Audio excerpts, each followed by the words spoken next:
Hey everybody, it's Daria. Today is New Year's Day, 2009, and I got home from the hospital this afternoon. I think it was around 1 or 2. Uh, there's so much to tell that's happened. Number one, I have insides that look completely different than they did a couple days ago when I made my last video. I'm really glad I did this, despite the fact that my time in the hospital was extremely painful, and in a lot of ways it was more painful than I had anticipated. I'm still very glad that I did this. And I want to thank everyone at Barracks Langhorne for just being awesome, because there were times when I was in so much pain that it was 10 plus and I was panicking a lot.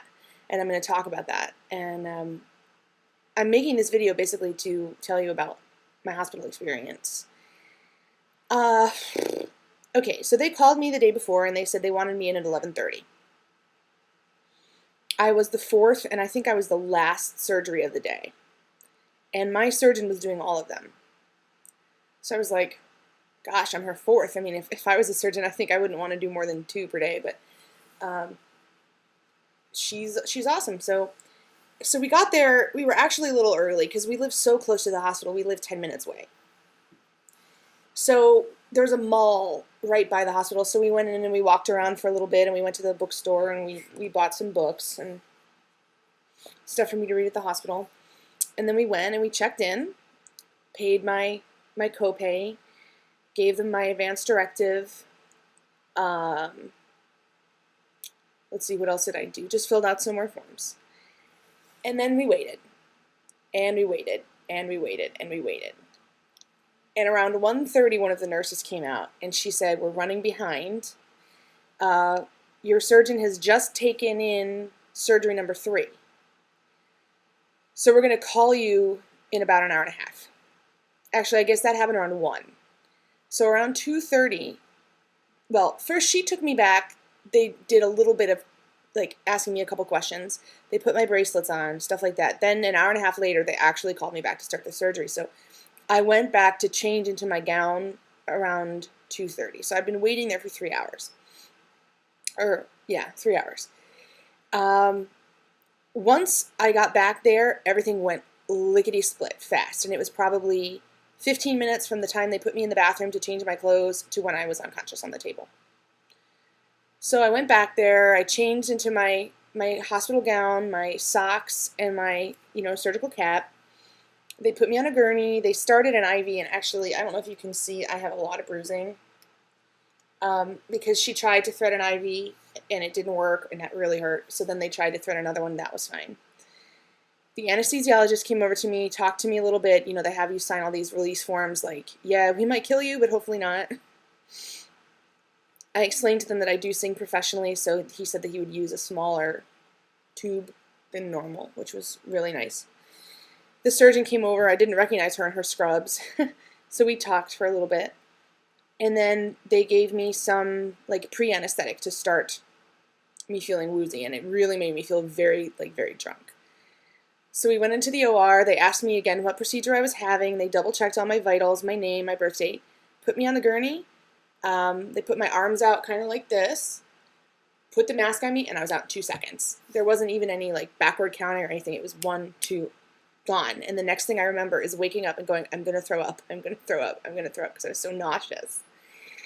I couldn't even open my eyes. I was just like, I'm going to throw up, I'm going to throw up. So they gave me, I guess they gave me some anti-nausea stuff, and they gave me my morphine pump, which was good because my incisions were hurting.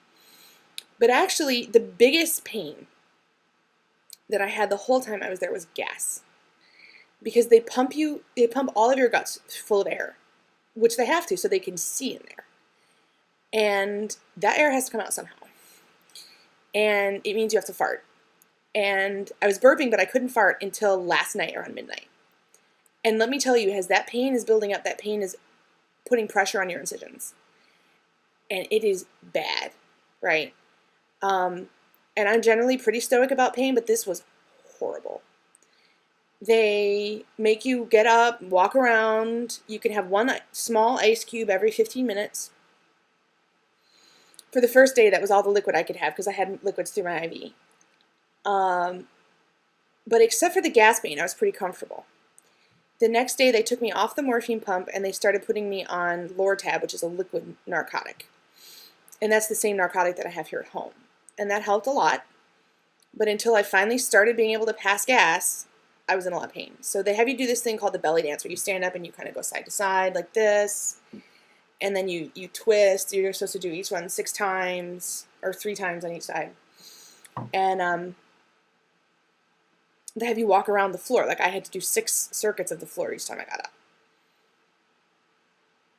And that was hard. And I did not want to do it, but I knew that I had to. And my husband walked with me. My visitors walked with me. It was really great to have that support there. And they would try and talk to me and distract me from how uncomfortable I was. Finally, last night, I started to pass gas. And I'm sorry this is gross, but any of you who have been through this know exactly what I'm talking about. And any of you who are going to go through this will know exactly what I'm talking about. So I started to fart, and I was like cheering every time I would fart because it felt so good to have some of that pressure relieved. They also let me take a shower, which was nice, just to not smell bad. So as of this morning, I had released a lot of the pressure in my abdomen, and that was really good. They let me take another shower this morning. They disconnected me from the IV. They took my needles out, and I got to go home when I felt ready. So I went home around 12:30. So when we started to pack up. And I've been doing my breathing at home. I have my spirometer, which is this, and you inhale on this, and I've been getting up to around 2,500, which apparently is better than a lot of the men, and it's because I'm a singer. And I have my expiration thing, so you just give it a for 5 seconds. So that's to, and there's resistance in there, so you're like blowing against something, so that's good. I have my Barracks water jug, which is this. So far today I've drunk about half of this, which is not a whole lot. I did have a popsicle and some Jell-O at the hospital though, so just dropped something on the floor. And I'm having my first meal, which is apple juice diluted 50% with water, although this is too much for me to have right now, but I'm just sipping from it. And tomorrow I can start my protein shakes. Let's see. I know I'm running out of time here. I am not hungry at all. The thought of food has actually repulsed me since I woke up from surgery, which is a good thing, I think. My sense of smell, I find, has become much more acute. Like I walked in the door to my house and I smelled our air fresheners. I smelled the cats. I smelled food that people were cooking next door because we live in half of a twin. And that was like, I mean, I know they're good cooks over there, but I just didn't want to smell it. So I've got to do some walking now. I'm going to walk around the house because it's really cold outside.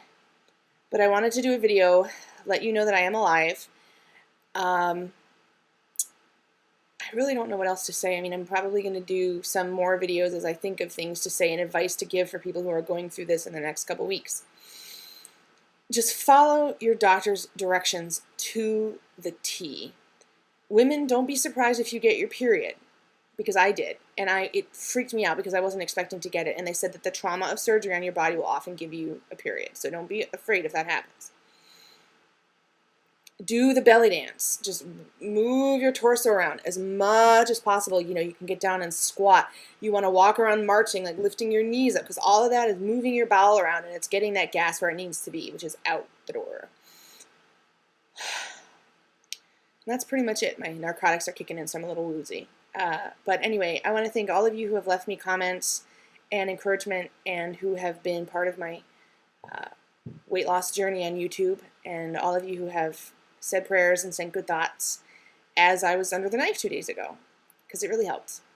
It really helped a lot. So I will see you guys soon, and special shout out to Mike, who is xadam71, who is my surgery twin and who had his surgery the same day as I did. Mike, I hope that your time in the hospital was easier than mine was. I've been thinking about you a lot.